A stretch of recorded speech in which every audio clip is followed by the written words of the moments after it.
ये अवकल समीकरण इंटरमीडिएट गणित में ये अवकल समीकरण का एक प्रश्न है 9.4 एक्सरसाइज का 17वां। तो ये नई किताब में 9.3 एक्सरसाइज हो सकती है। तो ये बिंदु से इस बिंदु से गुजरने वाला कोई वक्र है और उस वक्र पर ये x, y बिंदु है और इस बिंदु पर एक स्पर्श रेखा खींची गई है और उस स्पर्श रेखा की जो इस बिंदु पर खींची गई है उसकी जो प्रवणता है स्पर्श रेखा की, उस प्रवणता और इस एक्स वाई में से y दो निर्देशांक दो होते हैं, एक कोमा से पहले एक कोमा के बाद। तो स्पर्श रेखा की जो प्रवणता है उस प्रवणता का मान और इन दोनों में से y का गुणनफल इस x के बराबर है। ये विशेषता है उस वक्र की। तो वो वक्र कौन है, इसका हमें समीकरण निकालना है। तो यहां से इसका हल देखेंगे। हल क्या है ये यहां से समझिएगा। तो वक्र कोई है जो हमें पता लगाना है, लेकिन उस वक्र पर ये बिंदु है और इस बिंदु पर कोई स्पर्श रेखा है। तो उस स्पर्श रेखा की प्रवणता को m से व्यक्त करते हैं और अवकलन की भाषा में इसको dy/dx से प्रदर्शित करते हैं। वक्र कोई हो उसका यदि अवकलन कर दें y कोई फलन को का x के सापेक्ष, तो dy/dx की जो वैल्यू होगी वो उसकी प्रवणता होगी x, y पर। तो इसके विषय में दिया है वो इसमें लगाए देते हैं। इसकी जो विशेषता दी है कि dy/dx यानी प्रवणता का जो मान है और निर्देशांकों में से y निर्देशांक का गुणनफल यानी y इंटू प्रवणता, प्रवणता को लिखते हैं dy/dx, ये x के बराबर है। एक्स वाई बिंदु पर जो स्पर्श रेखा खींची है उसकी प्रवणता, प्रवणता से तात्पर्य dy/dx, और इन दोनों में से y का गुणनफल, y निर्देशांक का प्रवणता के साथ गुणनफल का मान इस x निर्देशांक के बराबर है। ये विशेषता इस प्रश्न में दी हुई है। अब ये अवकल समीकरण है एक प्रकार का। अवकल समीकरण को प्रवणता की भाषा में लिख दिया है।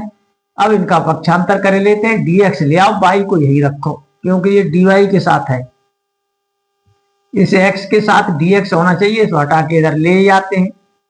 अब इसका समाकलन करेंगे दोनों पक्षों का। प्रश्न छोटा सा लग रहा है तो समाकलन और करो इसका। y² 2 y के सापेक्ष हो गया और इसी तरह x का सापेक्ष ये x² 2 हो जाएगा प्लस c। अब ये जिस बिंदु से ये वक्र जाता है उससे भेजिए तो c का मान आ जाएगा। ये इस बिंदु से भेजते हैं, यह वक्र बिंदु कौन सा बिंदु है उससे भेजते हैं, 0, -2 से गुजरता है। गुजरता है या जाता है एक ही बात है और उसका भी मतलब होता है उस समीकरण में x के और y के ये मान, ये x का मान है 0 और ये y का यहां लगा दिए जाएंगे। तो क्या होगा, अतः है y की जगह -2 लगाइए तो ये हो गया वक्र का मान नया y² 2 बराबर x² 2 प्लस c। ये x और y की जगह इस समीकरण में वक्र के में लगा दिए तो ये 4/2 सीधा लिखता हूं, 2 आएगा। ये 0 स्क्वायर ये 0 ही होगा, ये c है प्लस c। तो ये c का मान क्लियर हो गया, अतः c बराबर 2। ये प्लस के 4 हो गए और 2 का बटे करके सीधा लिख दिया है, ये 0 ही हो जाता है। तो ये c का मान c की जगह लगाएंगे तो इस समीकरण का जो सही रूप है, अतः वक्र का समीकरण हुआ असली समीकरण, c का मान निकल के प्राप्त होगा। वो कौन होगा, यहां लगाइएगा, यहां लगाएंगे तो मान आप पाएंगे। देखो यहां लगा रहे हैं मान, तो y² 2 बराबर x² 2 प्लस c का मान भी 2। और बटे में यदि कोई संख्या आती है तो आपको चाहिए उसे हटाने का प्रयास करना चाहिए, यानी 2 का गुणा कर देते हैं। तो ये y² बराबर आया x² प्लस 4, या इसको इधर ले आओ, y² को इधर ले चलो, यहां 0 रख देंगे तो x square minus y square plus 4 बराबर 0, ये वक्र के समीकरण का मान है।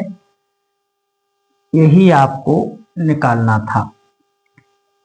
बहुत छोटा और आसान प्रश्न है, शायद समझ में आया होगा, इन्हें दोहराइएगा।